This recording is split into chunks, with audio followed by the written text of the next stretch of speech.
Right. Welcome to our office. You are a Canadian citizen and you was in Canada for last 10 years. Right. So for the benefit of my migrants, I am having a number of clients who are going to Canada with a PR visa. Yeah. They are interested in knowing that what will the benefits they will be getting as PR holders. Okay. So that's a great question because Canada offers a lot of benefits for PR holders, and they only grow once you become a citizen. So initially, of course, as a permanent resident, you can stay anywhere in Canada. You can land in Canada. You can stay anywhere in Canada.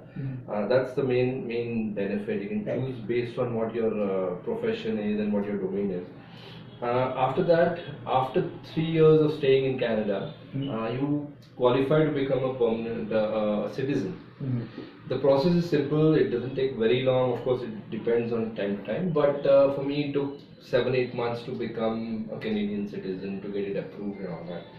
Third, all Canadian permanent residents have free healthcare across the country. It's called, in Ontario it's called OHIP, which is Ontario Health Insurance Plan.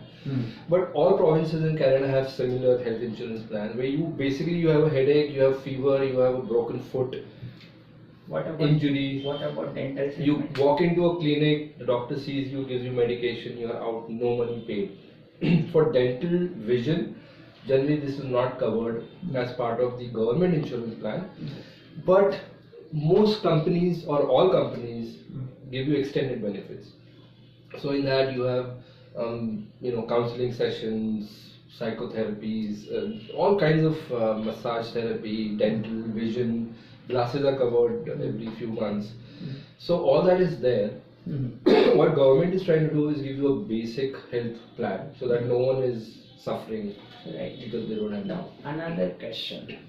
Sorry, one more benefit I'll put in here which I forgot is free education till 12th grade. The schools over there, the government schools, are excellent. I mean, they are even better than some private schools in some countries. Both my daughters have gone completely from 5th grade all the way to 12th. They were in the government schools. One of the highest rated schools across Canada are government schools. So that is great. Yeah, and it's free, totally. Busing is free, no money at all. No books for absolutely no transportation. No cost. Nothing. Education. No cost. Great. Books, transport, everything, lunch, everything. Even lunch is given free. A lot of schools give free breakfast and lunch. But it depends from school to school. But at least education and all that is free. But everything is absolutely good quality. Very top. It's like a first class. No.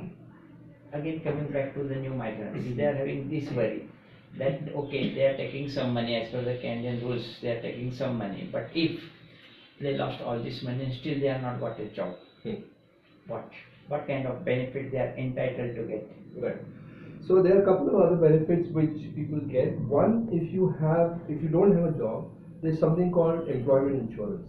So the government actually pays you what they call EI, employment insurance. So let's say you work for 6 months, you lost the job. There are of course some criteria for that. You have to have worked at least some number of hours during the year. You get based on how many hours you worked and how much money you contributed, how much tax and all those things. The government pays you EI for whatever the stipulated amount of time is. Secondly, if you are having a job but are not able to work because of some disability, even then you get a benefit. It's called medical EI, medical insurance.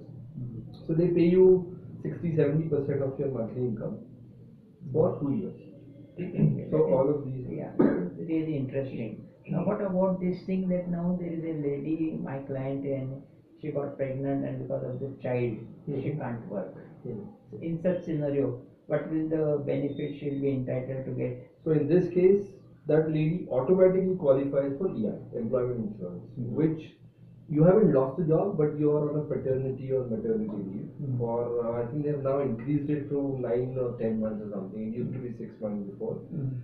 And the office that you took leave from is obligated to hold that position for you. They cannot let it go. They will only hire a contractor for that 6 or 9 months. They actually call it maternity leave contract. Once the lady is back, she has to be taken on board. Okay. But now you are telling me about if she was already working and she got pregnant and because of the pregnancy she cannot work. I'm asking something different. That she landed in Canada while doing the job search. She has not got the job, but now she is pregnant and she has got a child also. In such scenario, what kind of benefit because she has to raise the child? Correct. Yeah. So there are two things that work here. One, as soon as you become pregnant, of course, as I said, healthcare is free, so your hospitalization, doctors, everything is free. Your complete pregnancy and delivery of the child is going to be free. Second, you actually, I just want to say something I forgot. Government starts paying you what they call child tax benefit. So as soon as your child is born, from that very day, based on your income that you have filed for taxes, they call it CCTB, which is Canada Child Tax Benefit. Right. So you actually get, I used to get about $700 per child, and I have two daughters. Right. So till my elder one became 16, I got $700 for her. So altogether, I think you would get something close to $5,000 to $1,000, which totally depends on your income level. Yes. So that is all money that comes in. That is again a really good initiative by the Canadian government. Yes. Now, new migrants, they also plan to buy property. What kind of benefits they are entitled if they are going for buy property for their own use? Right.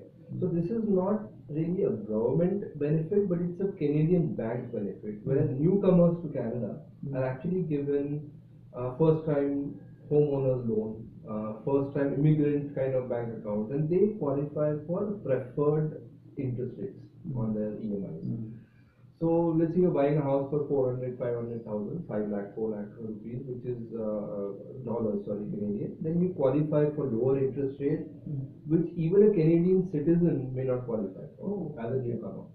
So this, Scotia Bank and Bank of Montreal, BMO, typically a lot of banks do these promotional rates. So that is an excellent thing, and a lot of times now the bank has increased, the Canadian bank has increased that you have to have 20% down. For newcomers, that is relaxed. You can pay less than 20% down and still get the loan at lower interest rates. Supposing I want to buy a property worth $1 lakh, so I need to pay instead $20,000. I may pay say up to $10,000, and I can get a possession, and this I have to pay the mortgage payment. Correct. And what is the length of the mortgage payment? That would be minimum. You can have 15, 20 years. It can go maximum to 40 years amortization. That is again great. And you have a flexibility of fixed mortgage, variable mortgage. We'll talk about all that. Right. I'm just touching the Correct. Now, anything you will like to add, because you have stayed for more than 10 years, you have stayed. Right. So, particularly from this benefits point of view, your own experience. Exactly. Well, there are two other benefits which I am not yet qualified for, but I will because I'm a Canadian citizen. One thing is, as a Canadian citizen now, after staying there for 8 years, now I'm staying in Pune for the last 1.5 years. Right. I intend to stay here, but I remain a Canadian citizen. Right. So what happens is, after age 55 or 65, I think, I qualify for ODS, for old age income. So Canada automatically starts paying senior citizens who are not earning some pension from their own pocket. So it's nothing to do with how much you've earned, what is your pension, that is separate. Plus, let's say between now and that time, anyone becomes disabled and they're not able to work because of temporary medical condition or permanent. There is something called ODSP, which is Ontario Disability Pension. So that benefit also, you start getting that money in addition to all these other EI and all those things. So if you take 200 from here, 500 from here, 700 from that, you're actually getting a lot of money without paying.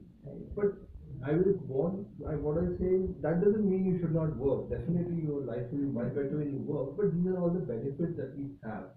One more benefit which is very important, which I haven't seen anywhere else, if you have a dependent that is disabled, then also you get a lot of tax relief, number one. And number two, because there's a dependent in the family that is disabled, you get some extra income to take care of that disabled person as well. So whether you keep a caretaker or you have to take trips to hospital and all that, that is also taken care of. while cleaning them. That is really interesting and again important because now Very important, yeah. everybody has having some kind of an old person in the house, Correct. isn't it? That is really great. So this is all about the benefits. Thanks for coming to our office and thanks for giving this information. Thank you so much.